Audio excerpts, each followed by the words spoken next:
automatic, I'm always getting after it. If you ain't working, I don't understand what's happening. There's not enough time just to be imagining. You gotta take some action towards practicing.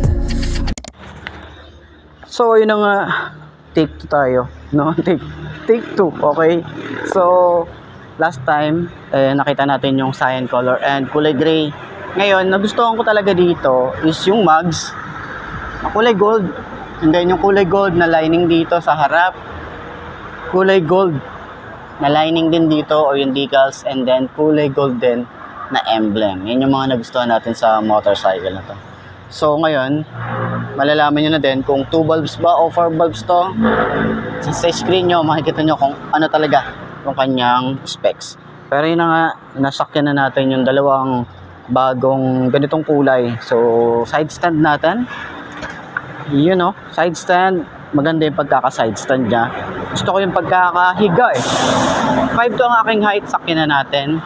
So ano bang ating pakiramdam dito? Ayan. So unang upo natin, or yung una agad natin na mararamdaman dito is yung upuan. Goods para sa ating long ride, short ride, kasi malambot, hindi siya yung masakit sa puwet agad. At sa mga nagtatanong kung gaano kaganda ang shock niya, kayo na po ang humusga niyan. Malambot siya. Sa likod din, ayun o, sa likod. Pwede nyo pang i-adjust yan kasi nga adjustable naman yung ating likod. Turning radius niya malawak din. Saktuhan lang to para sa U-turn na hindi ka mabibitin. Ayan. So, sa mga rides naman natin, ayan, pwede tayo maglagay dito ng mga gamit pa. Tapos meron din tayo rito additional na utility hook para sa safety yung ating mga gamit. Ayan.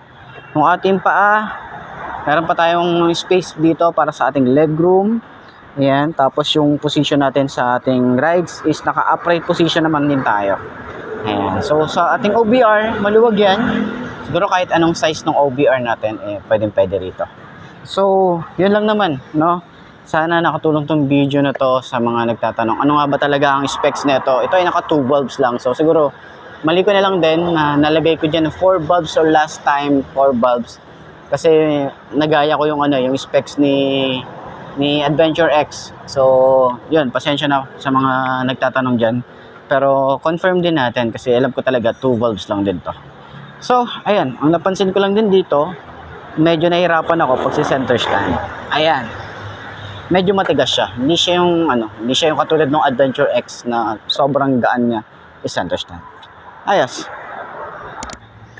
So, sa lahat ng mga naghahanap ng presyo, ayan, sa mga nagtatanong, ito yung presyo niya. Ito ay nagkakahalaga ng 75,000 kapag kinuha nyo ng cash on the spot, pero meron niyang discount. Pagdating kay Rusi, humingi na lang kayo ng discount. Alam ko, mga 2,000 yata yung binibigay nilang discount. So, kung 75 to, magiging 73 na lang. Malay naman natin, di ba? Pero yun na nga, lalagay ko na lang din dyan yung installment nila, yung kanilang rebate, dyan sa screen nyo, para at least malaman nyo kung magkano nga ba at kung sulit na ba ang presyo nito. Ayos na ayos siya. At yun na nga, para dun sa lahat ng mga nakagamitan ng ganitong motorcycle, baka pwede nyo i-share dyan sa comment section ano nga ba yung mga naging experience nyo sa motor na to. Ayos yan, diba? I need a big swing, home runs I'm hitting and I'll never look back, moving on till I get it all. And we all got dreams, we all want things, but what you gonna do for it? How you gonna move for it? What you gonna be? And do you believe you could do anything? But what you gonna do for it? How you gonna move for it? What you gonna be?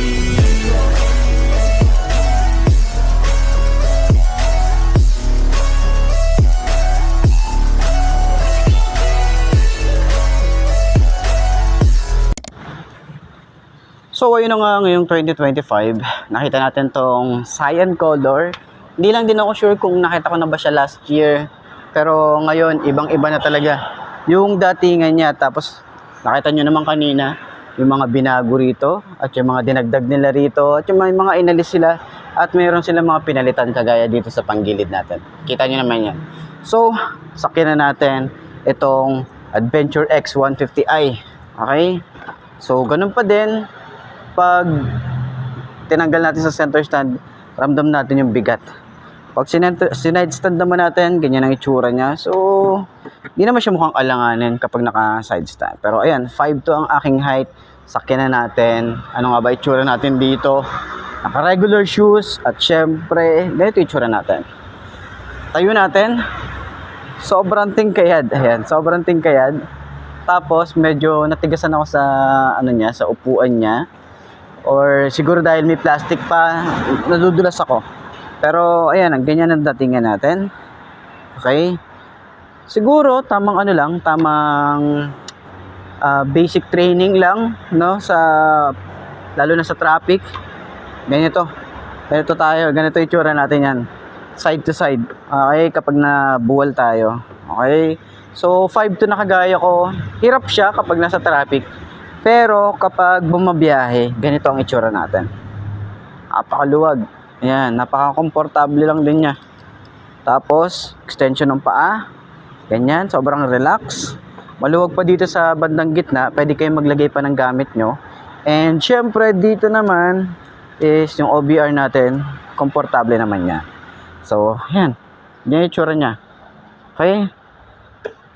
So, turning radius niya, tingnan natin, turning radius, sobrang lawak. Yan, sobrang lawak din. Tapos yung shock niya, yan, gusto ko yung isang to. Tapos, yung lagi ko sinasabi sa inyo, paano tayo mag-check yung T-post niya, kung medyo malambot or medyo may tumutunog-tunog, eh, pa-check nyo yun. So, ito naman, wala, goods to. You know? Yan, tapos sa shock sa likod, ayan, oh. Diba? Kayo na ang humusga, okay? So, ayan, para dun sa mga gustong kumuha ng ganitong motorcycle, sumasabay si Rusi. Pagdating sa mga adventure scooter ngayong 2025, sana makita natin sila sa mga event na pinupuntahan din natin, lalo na yung mga Moto Expo. Tingnan natin, baka mamaya, sabagay kasi si Rusi may sarili siyang talagang marketing. May marketing strategy talaga si Rusi kahit hindi sila sumasali sa mga ganun. Pero yun nga, gaya nga nasabi ko sa lahat ng mga gustong kumuha ng ganitong motorcycle, ilalagay ko yung contact number dyan ni Rusi, Kapihan Branch, kung gusto nyo ng ganitong motor. Or pwede nyo naman ako yung message para at least masabihan ko si Rusi Kapihan na nag-i-inquire kayo. Ayos yan, di ba? So yan, center stand natin. Gano'n siya kalambot. Napaka-smooth lang kahit mabigat yung motor. Ayos. So, yun nga mga best, no? Sa lahat ng mga nagtatanong magkano nga ba ang ganitong motorcycle, ito ay nakakahalaga ng 110,000 pesos. Pero syempre, pag kinuha nyo ng cash yan, sabot-sabot lang yan kay Rusi, baka pwede nyong hingian ng discount. So, ayun. Sa tingin nyo, sulit ba ang presyo niya kapag kinuha nyo ng cash? At para naman dun sa mga kukuha ng installment, ilalagay ko na lang din dyan sa screen nyo ano nga ba ang kanilang installment and may rebate pa yan.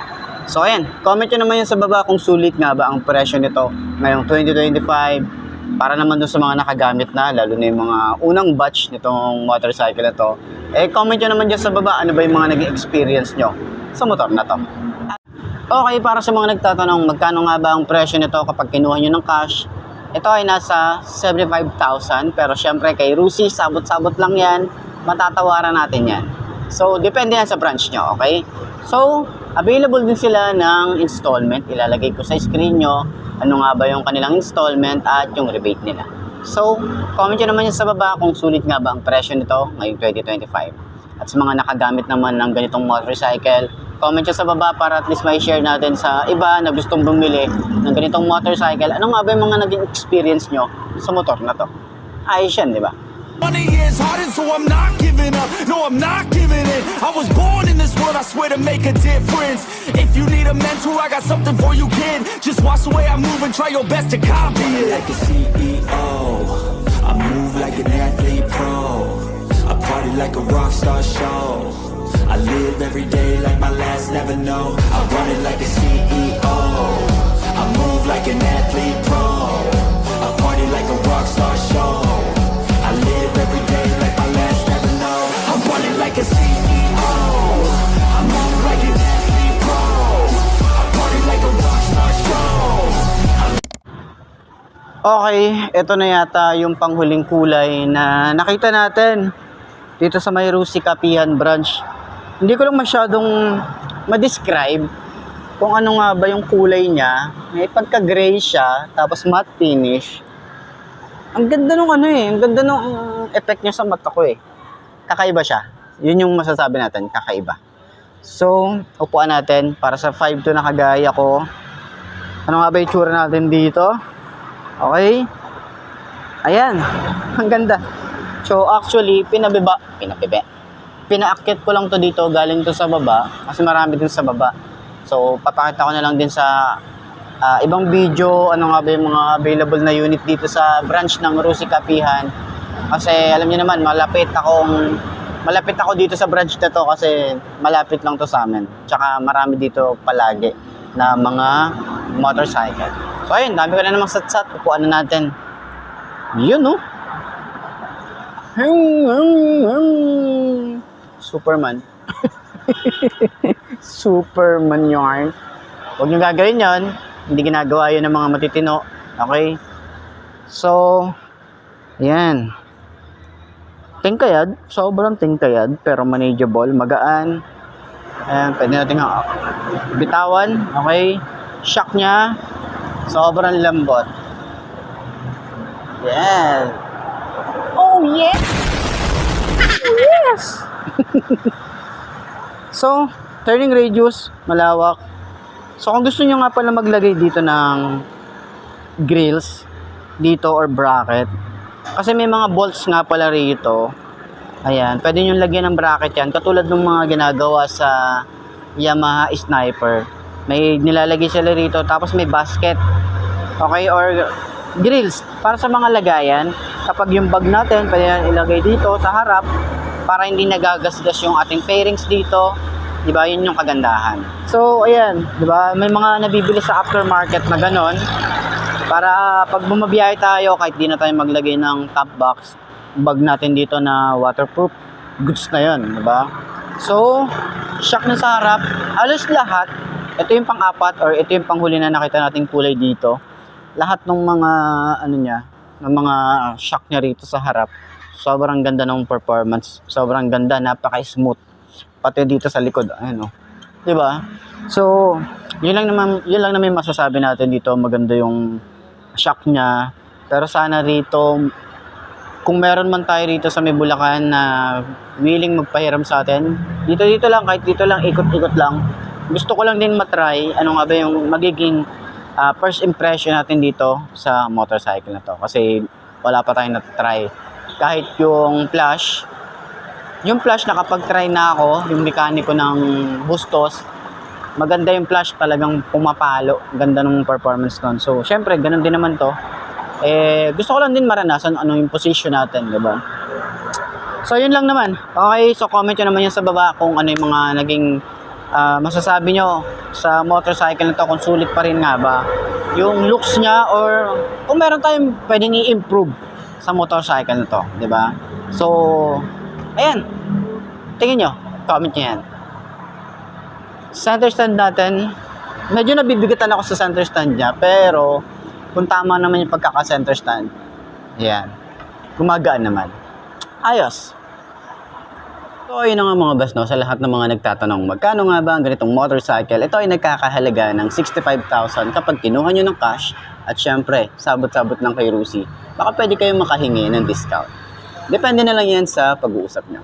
So, ilalagay ko na lang din dyan sa screen nyo yung kanilang terms, yung kanilang 12 months hanggang 36 months kung available naman. And yung rebate nila na 300 pesos. So, malaking bagay na yun.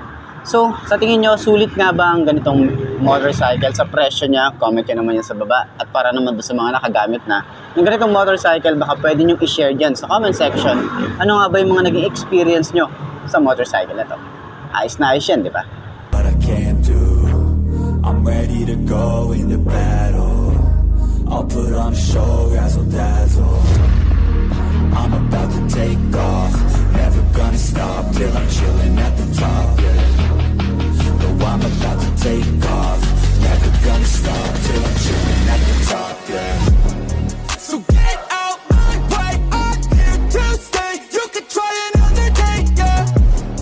'Cause I love the taste of winning the race. Gold medal, first place. Yeah. Never gonna stop till I'm chilling at the top. I'm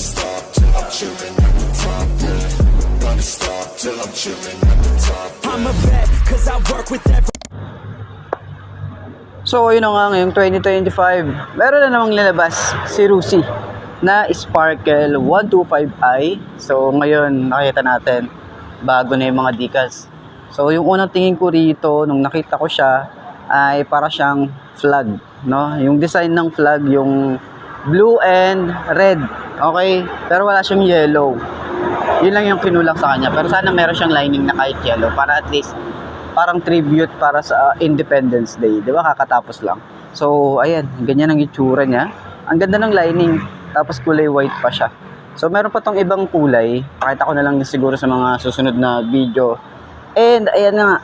No? Tingnan natin yung ating height dito. Sa mga gustong bumili ng ganitong motorcycle. 5'2" ang aking height. Tingnan na natin. Okay. So, side stand muna natin. Sa side stand niya, ganyan ang itsura niya. So, safe naman kahit sa mga parking area na iiwan nyo siya. Goods naman siya. Hindi siya basta-basta maduduwal or mabubuwal. Ayan. So, ganyan ang ating riding position kapag nagra-rides. Okay?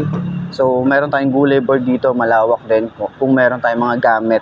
Pwede nating ilagay dito mga mga iba pang gamit. Kasya dito. Okay? So, alam naman natin kung saan siya kinuha na design. Diba? Click na click, diba? So, ayan. 5'2" ang ating height. Medyo nasa dulo tayo ng upuan.